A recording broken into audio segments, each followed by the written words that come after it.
This segment of the show is brought to you by the PGA Tour Superstore.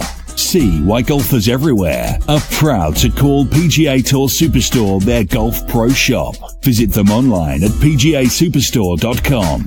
Now, back to you, Chris. And now joining me on the French Lick Resort guest line is Frank Nobilo. You know Frank from the great work that he does broadcasting on the Golf Channel, but let me give you some more background on Frank.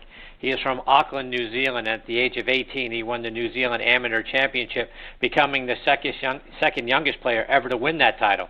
He turned pro in 1979. His first professional win came at the 1982 New South Wales PGA Championship. He won the New Zealand PGA Championship twice in 1985 and 1987. Joined the European Tour in 1985 as a full-time player and got his first win on that tour at the 1988 PLM Open. Frank finished in the top 50 on the European Order of Merit every year from 1988 to 1996, and only won 14 times around the world, including 2 Saracen World Opens, the 1997 Greater Greensboro Chrysler Classic here on the PGA Tour. He's played on numerous World and Dunhill Cups for New Zealand and was a 3-time member of the International President's Cup team. In the mid-1990s, Frank recorded top 10 finishes in all 4 major championships, including a 4th-place finish at the 96 Masters, a 9th-place finish at the 94 U.S. Open, 10th at the 97 Open Championship, and 8th at the 96 PGA. Frank joined the Golf Channel back in 2004 as now the lead analyst on their PGA Tour coverage and in their studio shows for Golf Central and Live From shows, and I'm honored that he is with me tonight here on Next on the Tee. Hey, Frank, Chris Mascaro here. Thanks for coming on the show. Sorry it's taken so long, Chris. Yeah, looking forward to it. I appreciate it, Frank. So, Frank, I want to start by going back to, when you first started playing the game. I read a couple of friends persuaded you to play golf when you really fancied playing rugby instead. But is that accurate? Is that how it got started for you? It was just about every other sport bar golf, to be honest, yeah. A friend of mine, his name was Chris Treen. His parents sort of put him into golf very, very early on in life. So he'd started playing golf since about the age of 5 or 6. But, there was 3 of us. And the third guy in question is a guy called Mark Lewis. His elder brother lost in the final of Wimbledon to John McEnroe. In the early 70s, if my memory serves me right, Mark, in the end, turned pro as a tennis player. Actually finished up coaching Michael Steek. But, yeah, the 3 of us went out. I was 13 years of age, fell in love with the game. I really did. We only got to play 15 holes. It got too dark. It was at a public golf course, and I think that's where everybody should start. Got hooked on it, and have been tormented by it ever since. And to that point, Frank, at 13 years old, at what point, since you start winning golf tournaments, big golf tournaments, by the time you're 18, at what point did you start thinking, you know what, I could be pretty good at this? It's a great question. I think when kids take up the game, obviously if you take it up about the age of 3 or 4, then, like a Rory McIlroy or a Tiger Woods, you learn to chip and putt and do all those things because obviously you don't have the power. Either that, or if you take it a little later in life, 13, 14 years of age, normally you're strong enough and you've played other sports. So I think you generally tend to improve very, very quickly. And, for me, you detailed the New Zealand Amateur at 18. I won that on my 18th birthday. So as soon as that happened, and I played with our leading amateur, our greatest ever amateur, a gentleman by the name of Stuart Jones. He said a lot of nice things, and it sort of coerced me to think about golf as a career. I've always loved sports, whether it be team sports or individual. So it just sent me down an area or a lane, should I say, where I could find my own way, basically. Certain moments in golf, sort of stick with you.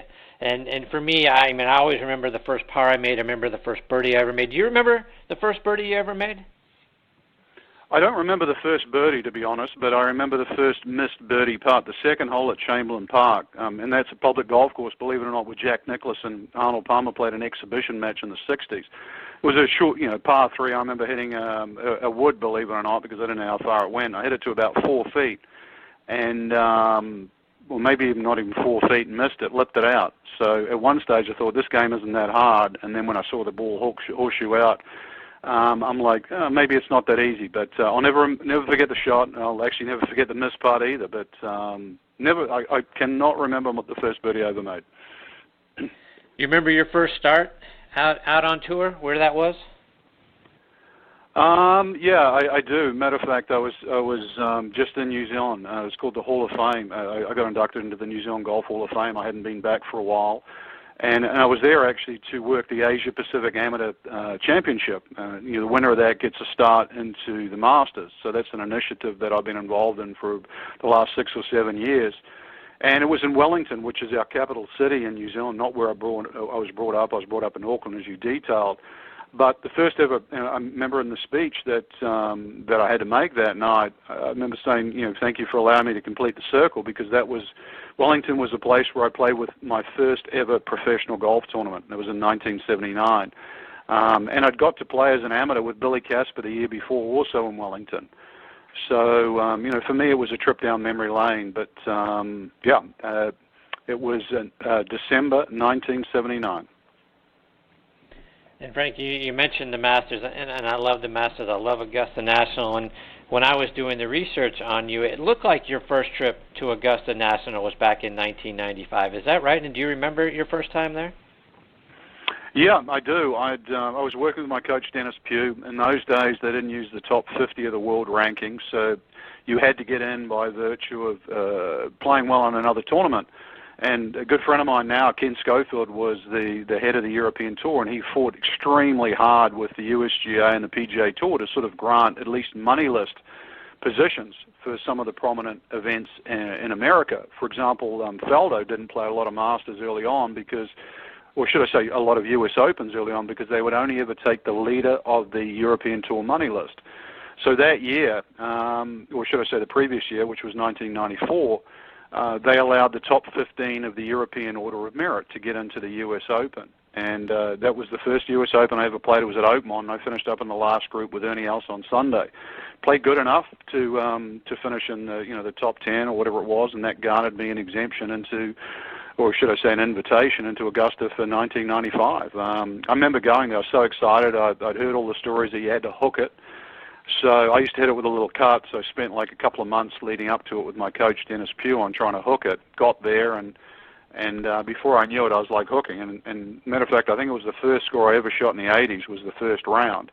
And I was going to pull out. I was so disappointed. And my wife and my coach, we were at a Japanese restaurant that night, and I'm like, complaining and moaning like everybody does or that plays the PGA Tour.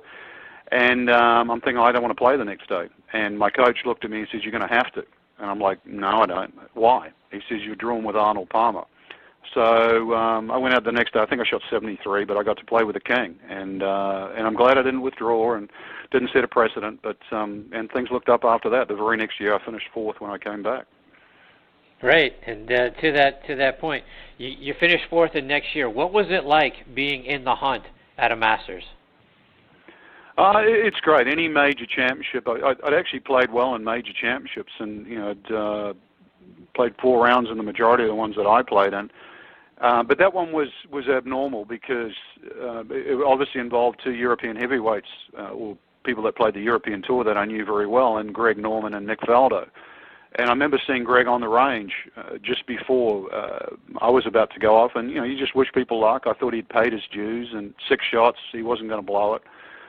Even though Faldo had birdied the 18th hole the night before to get into that last group. But I've said it on TV a lot. Everybody talks about the roars at Augusta, but when it goes quiet there, it is suffocating. And that's exactly what happened. When Norman started to make a few bogeys, the roars went. And excuse the terminology, but it was almost like a funeral procession. You knew something bad was happening. And, of course, he had the one guy who was playing his best golf of his life through the 90s. That was Nick Faldo, who wasn't going to budge. And had already, obviously, had a couple of Masters under his belt. So he knew exactly what the back nine at Augusta was going to be like when the most intense pressure was on, and hit one of the great long irons into to 13 that still doesn't get enough credit, that 2-on off the hanging slope. But, yeah, it was great. I got to play with David Duval, actually, in that final round, too. First time I ever played with David. And Frank, a moment ago, you mentioned the '94 U.S. Open at Oakmont. First, that was Mr. Palmer's final U.S. Open. So what was it like for the rest of you guys through those first 2 rounds, as Arnold is sort of playing out, his U.S. Open career, what was it like for you guys and the galleries that were following him? I imagine it had to be a little, your attention goes there, but it had to be a little surreal having, the King kind of play out his last U.S. Open there. Yeah, selfishly, being my first U.S. Open, when I got there, I wasn't exactly hooked into the whole Arnold Palmer's last U.S. Open. And I think he played with Rocco Mediate and John Mahaffey in that round. But obviously by Friday, you knew it was extremely important. He was only a couple of groups away. But I remember finishing and seeing, they had a screen in the locker room and that, and you could see what was going on in the media center. And, I was brought up, pretty tough school in New Zealand and that, and I was sort of in the era where men weren't meant to cry. Doesn't matter how bad you felt, you went behind somewhere else and cried where nobody else could see you. And I'll never forget Arnold Palmer thanking the media and crying. And there's this, sort of macho guy that had played all the way around the world. Everybody knew him by the King, and everybody had a story with him. And little unknown to me, I was going to play with him the next year in the Masters. And so I remember him just thanking the media and crying. And I'm like, it's okay to cry. I just thought it was a huge revelation. And oddly enough, when I spoke to other people, they got the same feeling out of that. Arnold always made you feel welcome. Obviously with the Golf Channel, got to know him a lot and saw him over dinner, and if you'd pop over to Bay Hill, just a phenomenal man. So he defaulted always to the right thing, but he was a media mogul. He just knew what to say, shake a kid's hand or whatever. He's a one-off.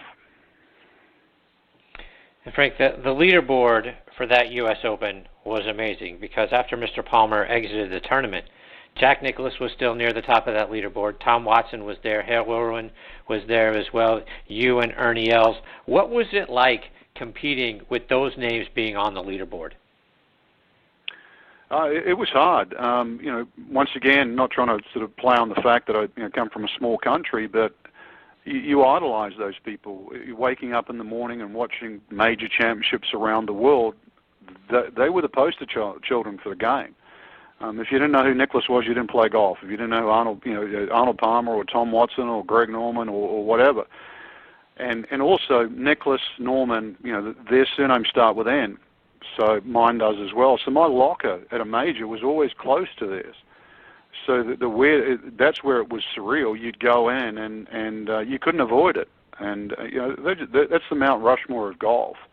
So it was phenomenal to be involved in not necessarily that era, because obviously Jack Nicklaus started in late 50s, 60s, his amateur career in the 50s. But I was saying it last week with regard to Tiger Woods, is that normally each generation takes over the previous one. You got to play with the greats of the game and get beaten, and then maybe when your game stood up to it, you finally got a few victories or whatever over them, and then you could feel even more comfortable.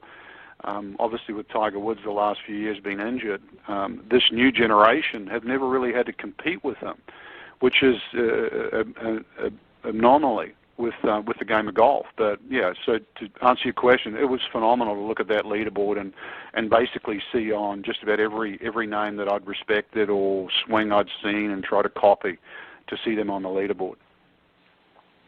And Frank, you got to play in 3 President's Cup matches, and you helped the international team win it back in 1998. Talk about what it's like being a part of those matches. Yeah, growing up as a kid playing other sports, I've always craved for team sports. So to play in Dunhill Cups, which used to be a 3-man team, we were runner-up to America one year in the final at St. Andrews. World Cup was a 2-man team, but a 12-man team. We could never play Ryder Cup, and when I played in Europe for nearly 10 dozen years, everything revolved around the Ryder Cup. I remember Ken Schofield once saying, the Ryder Cup is our Tiger Woods, our Jack Nicklaus. And we could never play. The Nick Prices, the Ernie Elses, the Vijay Singhs, Greg Normans, all the players that came from other parts apart from Europe or America, they could never play in a team event of that magnitude.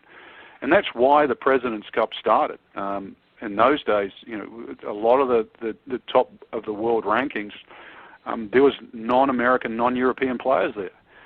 So it just seemed very, very logical. I know right now we're a little starved there for depth, but it seemed logical to have this event. And so we stacked up on paper pretty good, at least the top 5 or 6 players did.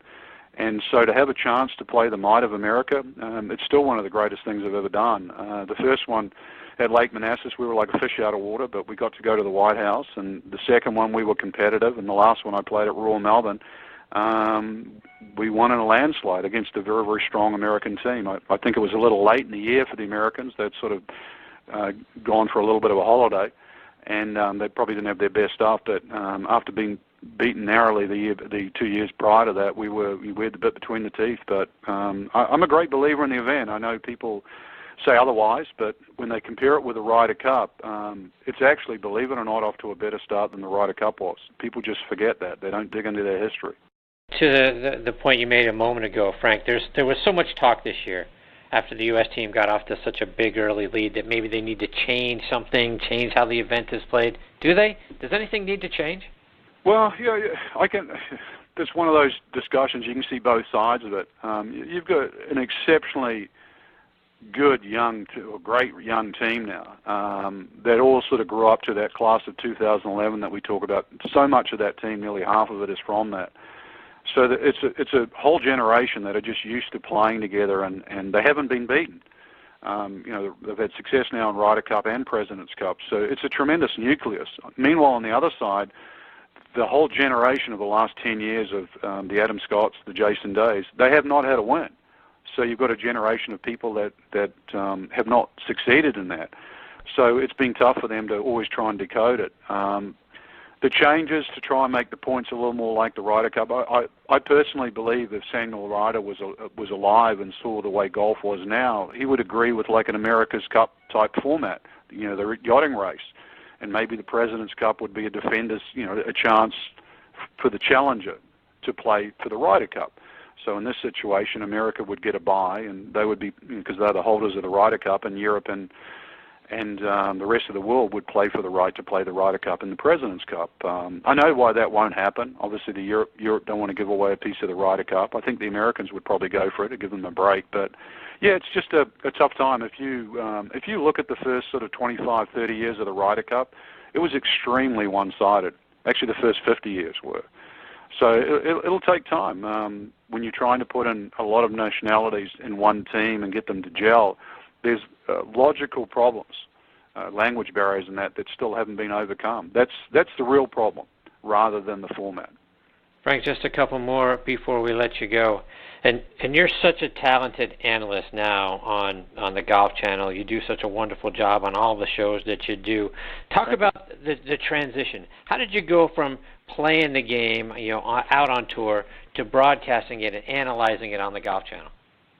It was a fluke, to be honest. When I look back, it's a bit like my amateur career in golf. I got diagnosed with rheumatoid inflammatory polyarthritis in my rookie year in America in 1997. So I knew, in some respects, the writing was on the wall. Medication in those days wasn't as good as what it is now. And I tried to play, it got worse. But couldn't really play and play. And if you asked my wife, she would say that I became miserable. So in the end, when I pulled the plug at the end of 2002, I really didn't know what was around the corner. People would ask me in pro-ams, and my answer was always, well, if I knew what I was going to do, then I probably wouldn't be doing what I'm doing now. I always thought you should focus on the endeavor in front of you. And I remember, does the name Jeff Julian ring a bell? Yes. Yeah, ALS. My wife got to know his significant other, and I remember playing in his day. I played with his sister. And that's when Jeff was doing very, very poorly, obviously with the ALS. And those sort of days, even though I've done a few of them, I struggle with them. So I was sitting outside just trying to come to grips. It was a very emotional day. And believe it or not, Rich Lerner saw me. And he just sat down and chatted. And I was sort of coming to the end of my career, but somebody was going to lose their life. And it was unavoidable. So, I'm like, last thing I was thinking about was doing something else. And he said, maybe you should think about TV. And I'm like, I sort of laughed it off. And I remember talking to my agent, and he goes, well, the Golf Channel is looking for people. And in those days, they had the Champions Tour, so it was less visual, so to speak, when you learn. And lo and behold, they needed some people, and I thought, well, what the hell, I'll give it a go. I got nothing to lose. And that's exactly what happened. So in 2004, my first start was in Hawaii. I'll never forget it. And sat next to Jim Kelly and Mark Rolfing. Tina Mickelson was also on the broadcast. That was her debut, and it was a rough start, but I was lucky. I had a great producer in Keith Hirschland. Didn't think he liked me early on, to be honest, but he made everybody better that he worked under, and then I worked with just about every great producer in the game now. So I've been very, very fortunate. Yes, and Keith's a fantastic guy. We've had the privilege of having Keith on the show a few times this year and getting to know him. So I'll be sure to pass along the wonderful comment you just made. I appreciate that very much. Frank, before we let you go, let our listeners know, how can they stay up to date with all the things that you're doing? Follow you online, follow you on social media to see all the great things you're going to be up to. They probably can't really. I have a love-hate relationship with social media. I don't really like the direction it's gone. I realize it's essential, but if see me at golf tournaments, I love people, whether I run into them at a restaurant or whatever. If I can talk to them face to face, I'll talk their ear off and hopefully answer anything they want. I always think social media is more about clickbait with a lot of people that use it these days that are in my industry. I think we're getting further away from people asking proper questions and people giving them proper answers. It's all about sort of trying to push it through. So, for example, I'm in Naples this week. Just stop me. I always drive around the golf course, or I'll be on the range. I always try and do my homework on live broadcast. So I'd love $1 for every time somebody's stopped me and we've had a good chat. That's how you learn as well, from my point of view. Learn what people want. I always ask them what they think, what they want. And what do they think we do wrong? What do we think we do right? And I learn, because it's their show. That's what we do it for. We're just a conduit for the game. We're not bigger than the game. Other people might disagree with that, but it's a great game. Whether I'm playing it now because I'm not, or somebody else is. So I get the best seat in the house, and all I try and do is pass on some of the things that I see the best players in the world doing. There you go. That's fantastic. Frank, thank you so much for taking time out of your busy schedule to join me tonight. It's fascinating for me to listen to your stories and your insights and the things that that you've done over the course of your career, and I appreciate the amount of time you gave me tonight, and I hope you'll come back and do it again sometime. Will do, Chris. It's been a pleasure. Thanks. You have a great Christmas. Same to you and your family, Frank. Take care. Cheers. That is the great Frank Nobilo. And as you know him, what the great job that Frank does on the Golf Channel, and try to give you a little bit of flavor of what a great golfer that Frank was, growing up and through his amateur career, and then through the time that he played out on tour. So he was involved, like I say, you go back and you look at the mid-1990s, Frank was in the mix continually.